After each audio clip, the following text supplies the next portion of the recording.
This story was told to me by my friend Katie. Katie was on Craigslist looking for a new car. She heard a tapping on her window, but ignored it because it was supposed to rain later that night. She found a car she liked on Craigslist.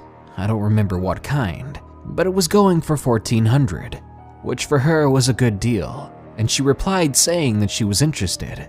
The next day, she woke up and realized that the person who posted the ad responded, giving her his address. She replied with, "I'll be right over," and then heard another tap on her window again. Of course, she ignored it, not exactly sure what it could be, but more excited to get the car. She took her mother's car to the address to check it out. It was maybe an hour away, which didn't bother her, because she lived in the country at the time, and she loved seeing the scenery. But this is where it gets chilling and weird. When she got to the address, she looked over and saw a run-down house. She got out of the vehicle and was greeted right away by the supposed advertiser. He said, "The car's in the garage." He walked behind Katie and started to lightly nudge her towards the garage. She told me that at that point, alarms were going off, but she ignored them. He pushed a button that was in his hand that opened the garage. There she saw the car and just glanced over it. As she walked around the car, reviewing it in her mind, she was starting to feel relieved. It was in great condition, exactly how the pictures looked.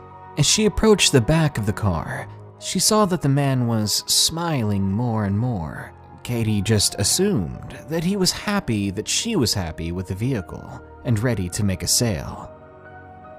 But at the back of the car, on a table just behind it, there were a dozen different pictures, photographs laid out flat on the table's surface. Pictures of her through her window. As panic and chaos erupted inside of her, the man spoke. "She runs great. Got her a few months ago, but my buddy gave me his Jeep, so I don't need it anymore." Immediately, Katie didn't respond with words. Rather, she ran back to her mother's vehicle. This may have been what the tapping was, she thought. Someone outside taking pictures of her. As soon as she began moving, the man did as well. Luckily, she made it back to the car and locked the doors. Then she got out of there, called the cops, and drove home. By then, she was crying, a complete mess of herself.